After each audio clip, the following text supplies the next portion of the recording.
welcome back to the program. You're watching Morning Thailand with Bo and Golf. Now, giving you more interesting updates, it seems like we're not only famous for the tourism industry, but also filming industry. That's right. Now, there has been a report that big stars are here in Thailand, and I'm very excited about this because he is actually one of my favorite.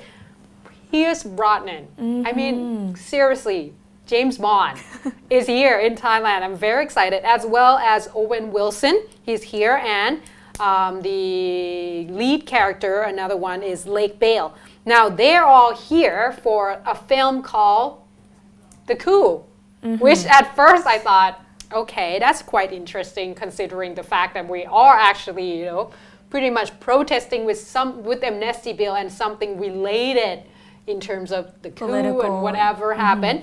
But this particular film is actually is under, they call it Bold Films, a company, and they say that this company came from Hollywood to try to use our location. The story itself about Coup, it doesn't say that it's in Thailand. Now, Owen Wilson, of course, he's cute, but not as much as Pierce Brosnan, mind you. The filming already started. They were here since November the 3rd, and they will be here until December the 20th. And they're in Chiang Mai province right now, so up north. The weather is nice and cool. Now, the storyline itself, they say that it was supposed to portray an American family that moved to a country in Southeast Asia. However, they did not particularly say which country that was supposed to be. And they ended up, I guess, caught in the middle of all the situation, the violence and rebels and the coup and such. So the location itself will be in Chiang Mai, and the storyline would be quite interesting. Obviously, this is one of those action and such. Now, they are at this time taken the entire hotel, Nakhon Ping Palace Hotel in Chiang Mai province, and on the 6th yesterday they were filming in front of the Nong Hoi market. They also went to the Mae district to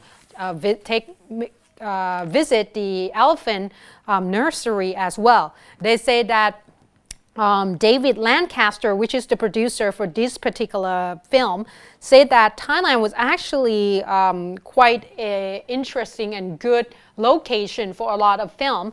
And according to the report, they say that back in 2009, there were a lot of foreign films companies that came to Thailand to use it as the location. Actually less than 500 films per year. However, it seems like we grow quite a bit, and by the end of this year, they believe that it will be over 700 films being shot right here in Thailand. Well, you know what, you can't deny that Thailand has one of the most beautiful places as well, right? Exactly. In terms of the locations for them to and use. That's Lake Bale. Okay. Yeah, pretty lady.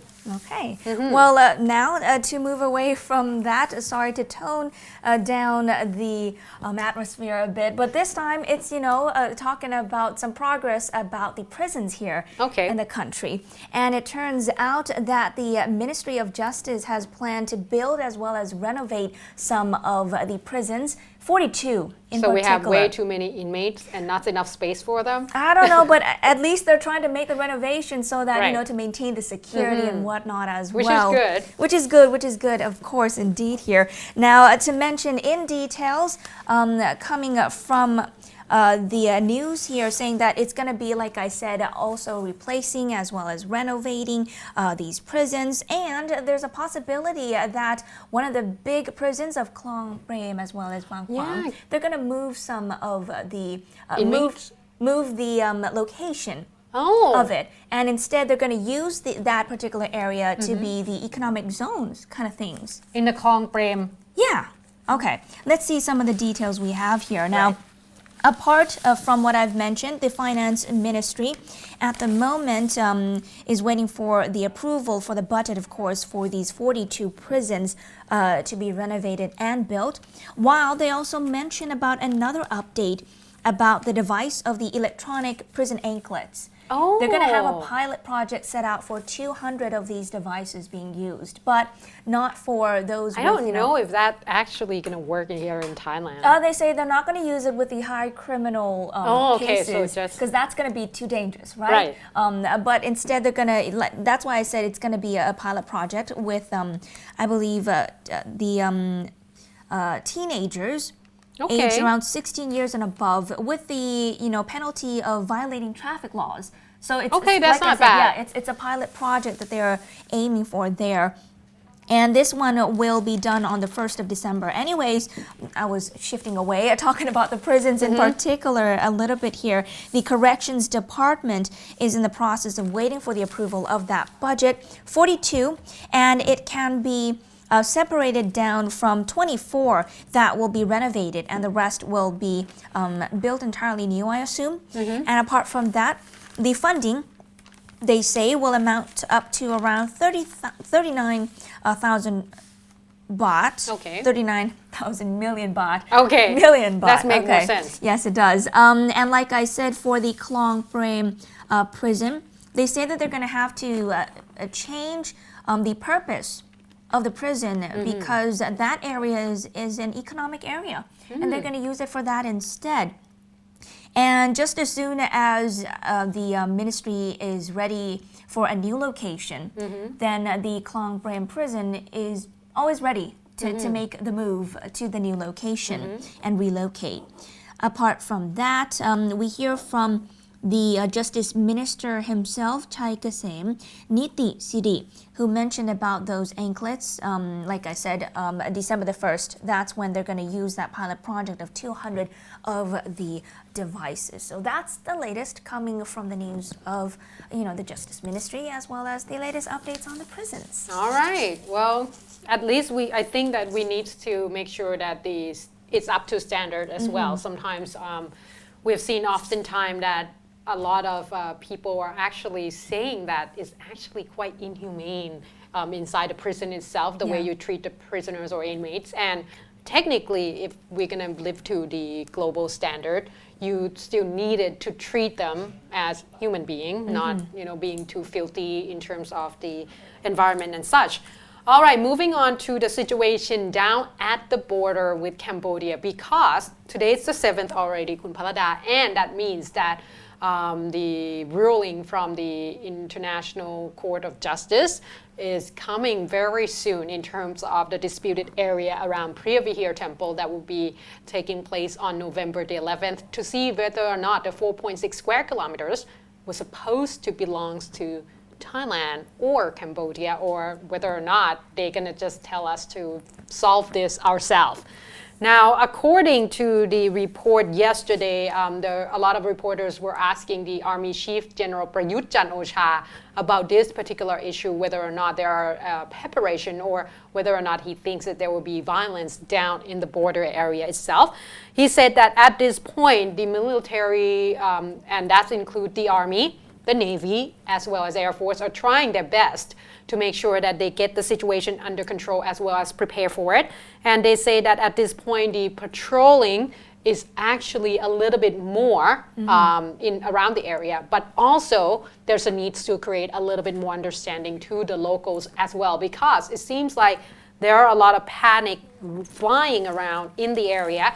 And to give you a little bit more details on that, apart from the Army chief saying that, they say that yesterday there also a meeting between all the military figures, and when I say militaries, I include the Army, the Air Force, as well as the Navy, and they said that a lot of the figures got together yesterday and went down to Sisakhet province to talk about this particular issue.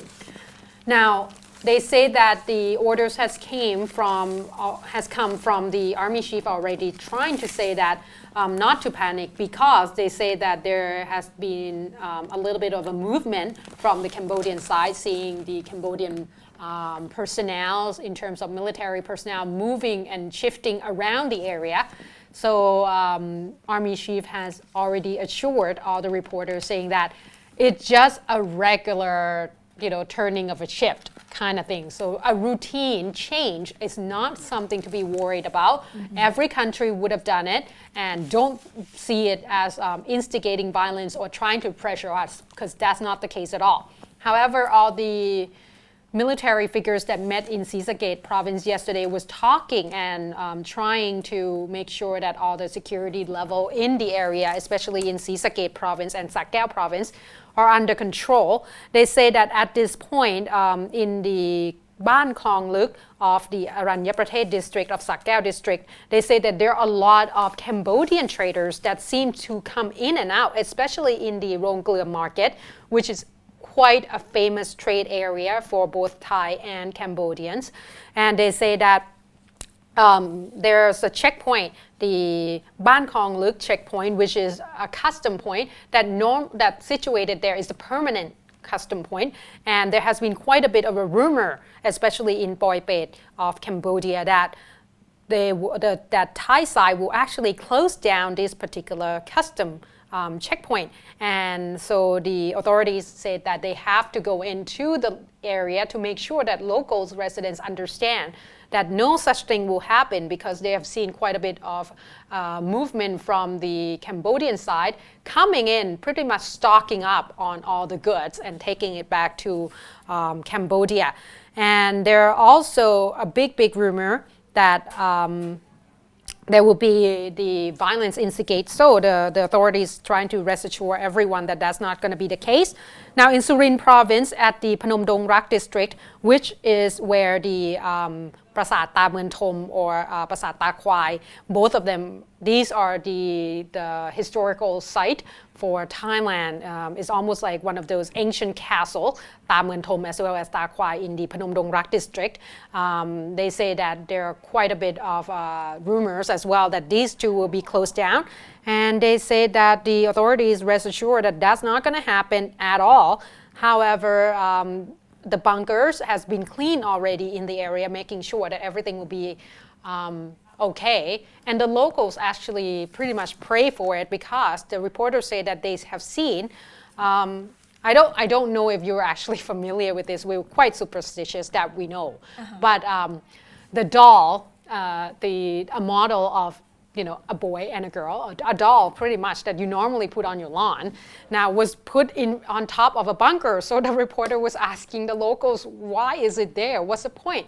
The locals say that so that the children's spirits would guard the area. So they pretty much right now pray for peace, because they really do think that something bad might have happened.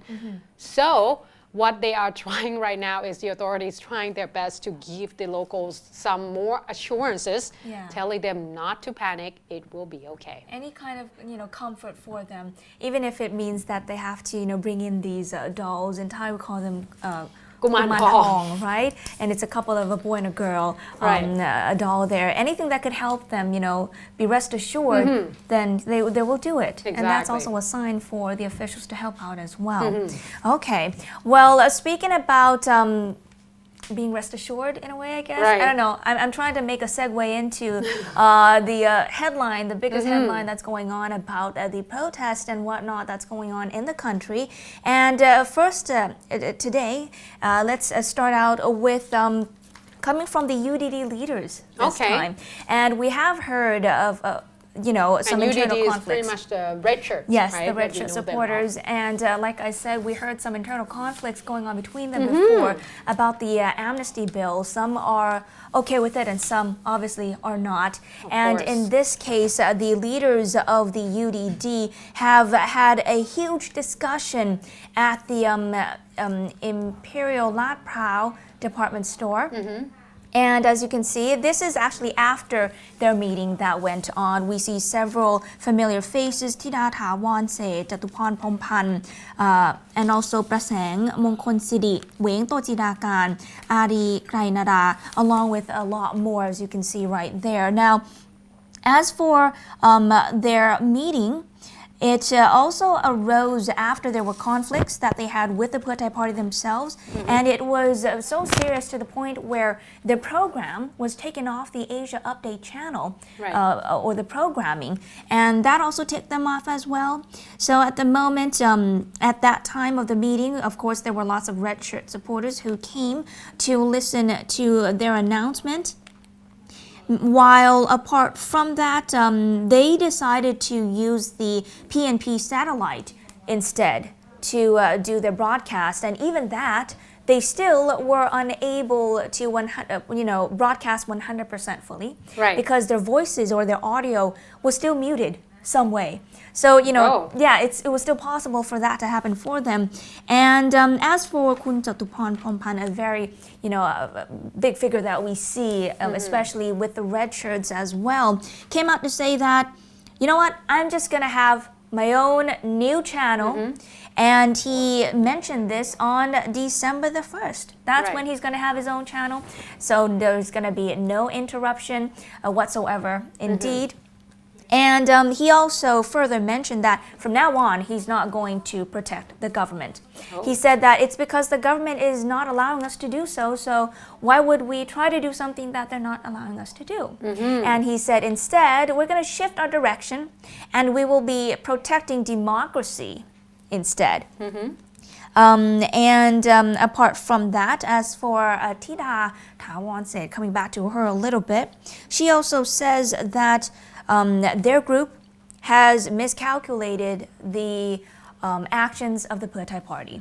And it turns out that right now the people have become the victims of the move of this amnesty bill. And this is also some of the talks that's going on. And she also said that the red shirt people are fighting for the country and not for only one particular person. And there are still others that are still in prison. And with this amnesty, it doesn't mean that they're going to be let out of prison. And that's also another cause of, their anger that's going on. Now, before we go to a break, we also, apart from the UDD themselves, there's also various other demonstrations, especially at about 4 p.m. yesterday, Mahidol University. Mahidol University is quite famous for all the doctors and nurses that graduated from the university itself are quite famous. Now they say that all the staff as well as all the students from Mahidol University join hands along with Ramathipadi Hospital, as well as staff and representative from Pramongkut Hospital and Radviti Hospital, joined hand and got together marching from the Urupong intersection. So they joined hands with the group in Urupong area and walking all the way to from Radviti Road to Rama 6 Road, passing through Siyayuthaya all the way to Urupong area by the time of 6:45 p.m. And they say that apart from them, yesterday is over 6, and they say that this is quite big as well from the Mahidol hospital, and they got together in Siriraj Hospital as well. As you can see, there are a lot of people, and they say over 10,000 people actually into that march. Now 600 people actually situated in the morning of the around Silom area as well, and they say that today there will be another protest that will take place later on as well in the commercial area. I'm not quite sure where that would be because there are talk of meeting in the Asok BTS station. So you probably will have to watch out for those if you've seen them because that means that there will probably a lot of a crowd and there will be traffic congestion as well. However, it's still very, very peaceful so far. Now, there has been a talk about the National Anti-Corruption Commission in ACC went to United Nations as well yesterday, giving the open letter to the representative of UNODC, which look after all the narcotics suppression and such that has been done inhumanely to the people or to the suspect of drugs addicts. Now they say that this particular bill, amnesty bill, would actually being unjust if it's ever passed. So they actually giving UNODC this particular letter, and in Khon Kaen province, the staff that are in the medical department are actually join hands as well to press on this particular case. So it seems like a lot more people are not very happy with this at this point. And we're going to go for a short break. But when I come back, or when we come back actually, Kun Bo will talk a little bit about in terms of from the Democrat Party side, what they would do so after this, because apparently they have the deadline that they have in mind already. And I would give you a little bit more details in terms of the Pheu Thai party itself. Actually came out yesterday and say that they're going to back down on this particular amnesty bill. So please stay tuned.